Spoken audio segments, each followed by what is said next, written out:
Та нас тооцоол бүгдээр буруу байсан за. 3 кВт-аар тооцсон. 5 кВт-ын батарей оргоор хийцсэн бил.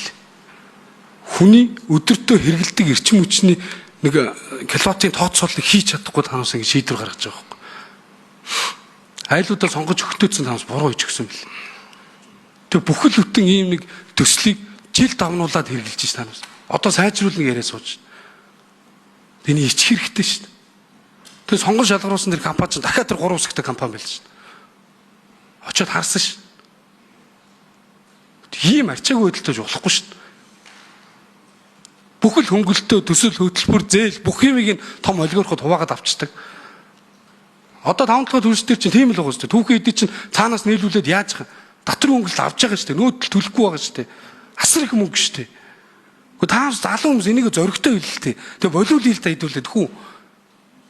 Одоо жоо нээлттэй яри.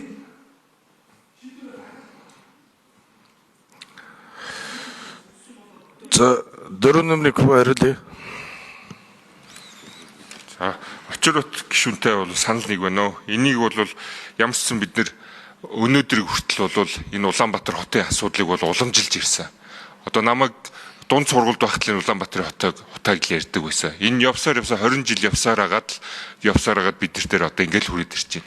За энэ нэг нэгэндээ энэ асуудлаа уламжилдаг асуудлыг бол энэ үеэр бол ингээд дуусгахыг гэдэг бол гол шийдлүүдийг бол гаргаад явж байгаа. Энэ бол бид нар хамгийн гол шилжих ёстой нөгөө нэг хүн шилжилт газ цахилгаан хоёр үл энэ маш том хүнд хоёр шилжилтрүүл бид нар орж иж энэ Улаанбаатарын хотын утааны асуудал ингээд бидний толгойн өвчнөөс бол бүрэн гарнаа. За энэ нөгөө нэг UNTP-гээс хийж байгаа сэргээгдэх хэрчим их бол өөртөө компани бол сонгон шалгаруулад явж байгаа. За манайхаас бол зөвхөн саналыг хэлээд энэ дээр нь бол ингээд айлуудаа хамтарч ажиллаад бол явж байгаа. За энэ жилээс бол 6 кВт-ыг бол оруулж иж айруудаар бол туршилт бол эхэлсэн байгаа. За